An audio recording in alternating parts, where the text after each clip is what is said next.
Hola, vamos a hablar del efecto fotoeléctrico. Es un fenómeno muy importante que ha tenido muchas y muy relevantes consecuencias, sobre todo en este siglo XXI en el que nos encontramos. Así que vamos a verlo de una forma muy sistemática. Vamos a seguir este guión que tengo aquí preparado. Primero vamos a decir en qué consiste el efecto fotoeléctrico, luego diremos algunas de sus características que lo han hecho especialmente importante. Luego diremos la explicación que dio Albert Einstein de este fenómeno, sí, Albert Einstein, nada menos. Y por último, veremos cuáles son esas consecuencias que hacen que este fenómeno sea realmente tan importante. Así que empezamos. ¿Qué es el efecto fotoeléctrico? Bueno, pues el efecto fotoeléctrico consiste en la emisión de electrones por un material cuando sobre este material incide luz, radiación electromagnética, pero de una determinada longitud de onda. O sea, que se trata de incidir luz sobre un material y que este material pues resulta que emite electrones. Es así de sencillo y la palabra yo creo que lo describe muy bien. Efecto fotoeléctrico. Es que estamos haciendo incidir luz y va a salir electricidad, van a salir electrones, corriente eléctrica. Esa es la idea. Y esta idea tan sencilla, pues sí, tiene un dibujo, pues realmente pues muy sencillo. Se trata de esto mismo que acabamos de contar, representarlo visualmente. Y aquí lo tenéis. Esto que veis aquí rayado se supone que es el material que hemos puesto ahí para ver si sucede o no sucede el efecto fotoeléctrico. Y lo que hacemos es iluminarlo con luz, una luz determinada, de una lámpara, donde sea. Y a veces ocurre que al incidir con esa luz, pues ese material desprende electrones, que son estas cositas que hemos visto que se lanzan ahí para arriba, ¿vale? Este es el efecto fotoeléctrico. ¿Qué es lo que ocurre? Bueno, pues todo lo que está alrededor es una especie de atrecho que hay que poner alrededor pues para entender que estos electrones no se ven así porque sí.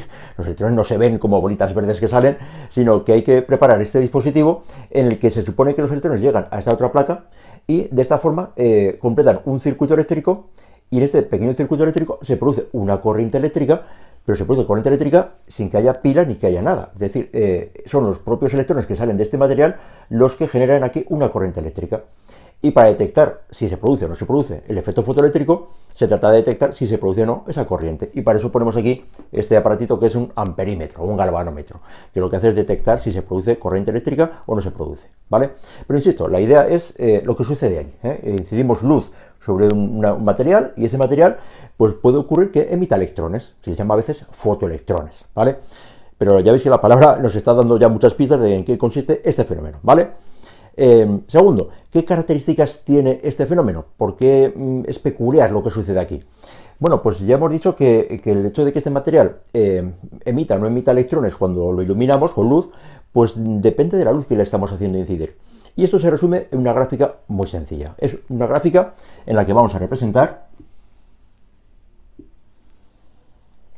en el eje vertical la energía cinética con la que salen los fotoelectrones, los electrones, con qué energía cinética salen disparados para arriba, en función de la frecuencia de la luz con la que estamos iluminando esa sustancia, ese material.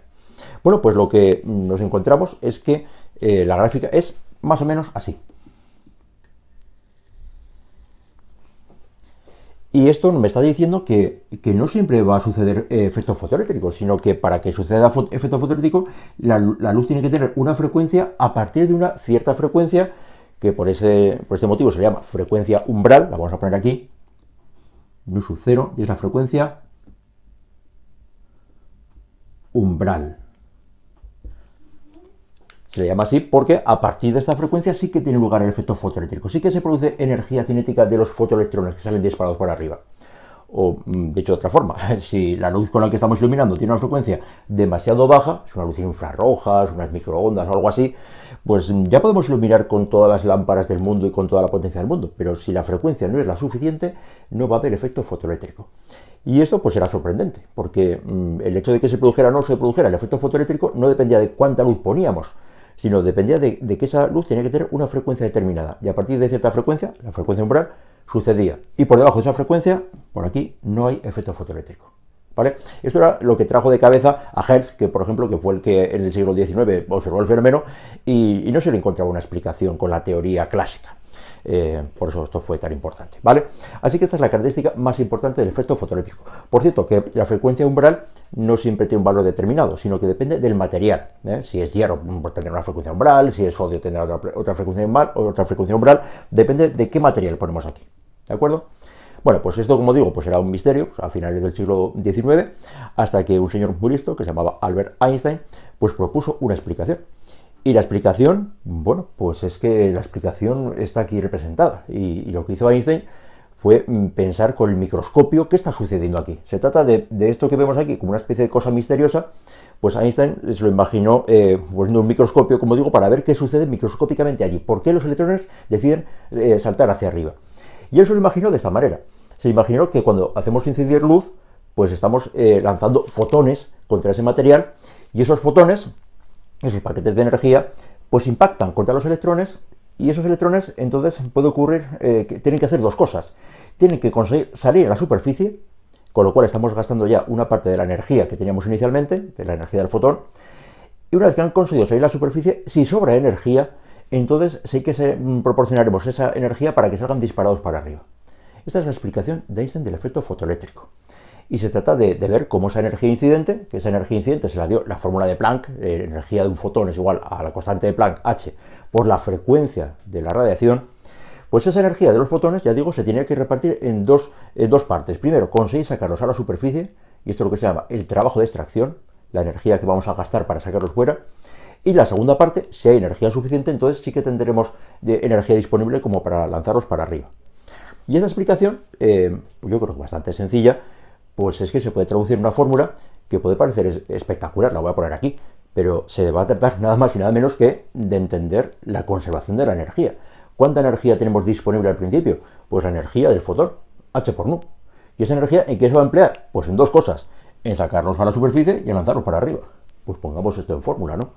Pues la gran interpretación de Einstein del efecto fotoeléctrico se reduce en esto que voy a poner aquí. Energía incidente, la energía del fotón, pues se va a invertir en el trabajo de extracción más la energía cinética de los fotoelectrones. Si quiero poner la fórmula más espectacular, pues voy a poner la energía cinética como lo que es 1/2 de la masa de los electrones por la velocidad de los electrones al cuadrado. Esta sería la velocidad con la que salen disparados para arriba. Esta es la velocidad de los electrones, ¿vale? Y esta es la fórmula de Einstein del efecto fotoeléctrico. Y en esta fórmula pues se resume nada más y nada menos que lo que ocurría allí. ¿Qué está ocurriendo aquí con esto de la frecuencia umbral? Pues yo creo que es bastante evidente. Si la energía con la que estamos bombardeando a los electrones es una energía escasa porque la frecuencia es demasiado baja, pues estos electrones no llegan a salir a la superficie y no va a haber efecto fotoeléctrico. Y sin embargo, si las frecuencias son muy elevadas, pues entonces sí que vamos a tener la capacidad de sacarlos fuera y además lanzarlos para arriba. Y en la frontera, pues nos va a ocurrir aquí que estamos en la frecuencia umbral. O sea, la frecuencia umbral es la frecuencia justa para coger a los electrones y llevarlos hasta la superficie, pero ahí ya no nos queda energía como para lanzarlos para arriba. ¿O qué significa esto? Pues que la frecuencia umbral se relaciona con el trabajo de extracción. Si la velocidad es cero porque no hemos tenido oportunidad de darles energía suficiente como para que salgan disparados, pues entonces lo que tendré es que H por la frecuencia umbral, estoy ahí bombardeando con la frecuencia justa para que empiecen a salir con cierta energía cinética, coincide con el trabajo de extracción.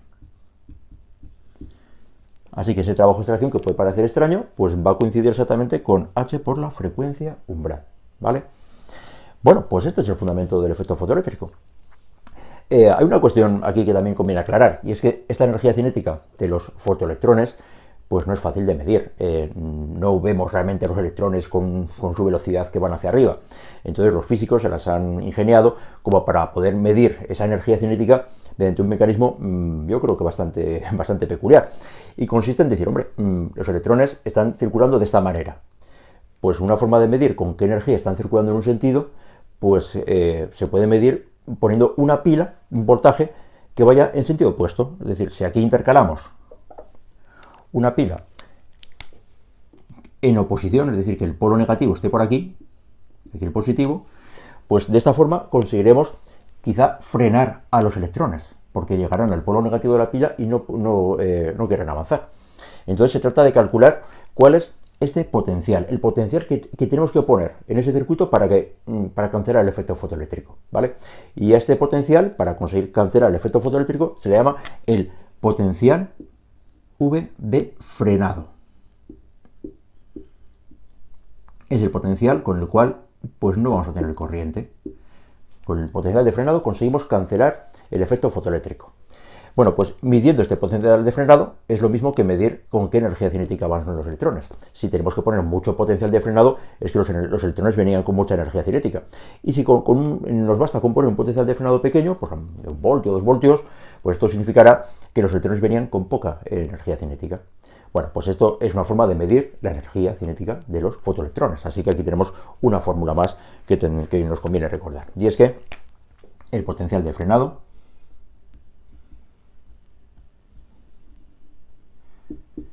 si lo multiplicamos por la carga del electrón, esto es ya una energía. Esta es la energía potencial de los electrones.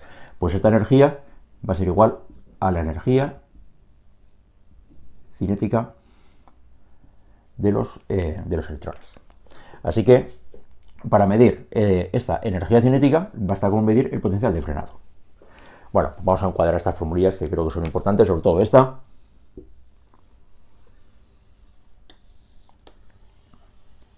Y recordaremos que el trabajo de extracción lo podemos calcular a partir de la frecuencia umbral y la energía cinética la podemos calcular a partir del potencial de frenado. Suelen ser datos de los ejercicios. De manera que si nos dan en un ejercicio cuánto vale el potencial de frenado, pues podremos despejar cuánto vale la energía cinética de esos fotoelectrones, o al revés, ¿vale? Bueno, pues ya digo que esto se aplica bastante a ejercicios. En los ejercicios a veces hay algunas pequeñas trampas que se ponen. Por ejemplo, pues que en vez de darnos las frecuencias con las que se irradia el material, nos den la longitud de onda. Bueno, pero para eso ya deberíamos saber cómo pasar de frecuencia a longitud de onda. Bueno, pues la formulita la vamos a poner aquí también para tenerlas todas juntas. Y es que la velocidad era igual a lambda por la frecuencia. Bueno, como es la velocidad de la luz, c es igual a lambda por la frecuencia. Y de esta forma, si en algún ejercicio, en vez de darnos la frecuencia, nos dan la longitud de onda, podremos despejar la frecuencia. Y luego otro detalle que nos puede ayudar a hacer ejercicios es qué ocurre con las energías. Las energías que hay aquí puestas en juego, las energías de los electrones, pues van a ser energías muy bajas. Estamos hablando de partículas muy pequeñas, con muy poca masa, así que las energías no se suelen expresar en julios. Se suele expresar en física fundamental la energía utilizando una unidad un poco extraña, que son los electronvoltios. Vamos a decir qué es un electronvoltio. Así que un electronvoltio, ya digo que en este tema lo vais a emplear bastante, es simplemente la energía que tiene un electrón cuando el potencial es de 1 voltio. Casi utilizar esta misma formulita. ¿Cuánto es la carga del electrón? La carga del electrón es 1,6 por 10 elevado a menos 19 coulombios. Y si lo multiplico por 1 voltio, ya hemos dicho que un electronvoltio es la energía de un electrón en 1 voltio, pues ¿qué me sale? Pues me sale 1,6 por 10 elevado a menos 19 julios. Esto es un electronvoltio. Como veis, es una unidad muy pequeña, ¿vale? Para que nos hagamos una idea, el trabajo de extracción suele ser de unos 2, 3, 4 electronvoltios. Y suele ser un dato, ya digo, que se suele dar en los ejercicios. ¿De acuerdo? Bueno, pues estamos siguiendo el guión. Ya hemos dicho en qué consiste el efecto fotoeléctrico. Hemos dicho cuáles son sus características, y esto se resume en esta gráfica, que a partir de la frecuencia umbral hay efecto fotoeléctrico y por debajo de la frecuencia umbral no hay efecto fotoeléctrico. Y hemos dicho lo más importante, la explicación que proporcionó Einstein de este fenómeno. Y bueno, pues ya vemos que tampoco es tan complicado. Se trata de entender la energía como que la energía que ponemos es igual a la energía que luego vamos a emplear, ¿no? Pues la energía que ponemos igual a la energía que empleamos en estos dos tramos. Y vamos a terminar diciendo las consecuencias del efecto fotoeléctrico.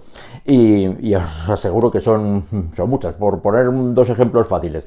Las famosas células fotoeléctricas que actualmente se emplean, pretendemos utilizarlas pues, para conseguir energía eléctrica a partir de la radiación solar, pues funcionan en base a este fenómeno, como también funcionan en base a este fenómeno los dispositivos captadores de las cámaras digitales. Una cámara digital tiene que captar luz y traducir eso en impulsos, en pequeñas corrientes, que es lo que genera las imágenes que luego podemos ver en nuestros teléfonos móviles o donde sea, ¿verdad? O también las células fotoeléctricas que detectan el paso de una persona, por ejemplo. No deja de ser un haz de luz que cuando lo interrumpimos, pues entonces una célula fotoeléctrica pues detecta que hemos pasado por ahí, ¿verdad? Bueno, pues esto son cosas de ingenieros. ¿Por qué el efecto fotoeléctrico ha sido importante para la física? Pues porque estamos hablando de principios del siglo XIX. Y realmente esto que vemos aquí tan sencillo como que llega un fotón, impacta contra el electrón, y el electrón lo subimos y luego lo lanzamos, Pues esto hace 100 años no se tenía tan claro. Y es que estamos hablando del año de principios del siglo XIX, y por poner contexto, hemos dicho que esta es la fórmula de Planck. Planck propuso que la energía viajaba en paquetes de energía, los famosos cuantos de Planck. Lo dijo esto en el año 1900. Pero no terminó de creerse eso de que esa energía estaba en la luz. O sea, esa idea de que los paquetes de energía, los fotones, es la forma con la que viaja la energía en la luz, eso nadie se lo podía imaginar. O si se lo imaginaban, no lo tenían tan claro. El que dijo que era así y lo utilizó, ya veis cómo lo utilizó muy bien, fue Einstein. Y esto lo propuso nada menos que en el año 1905.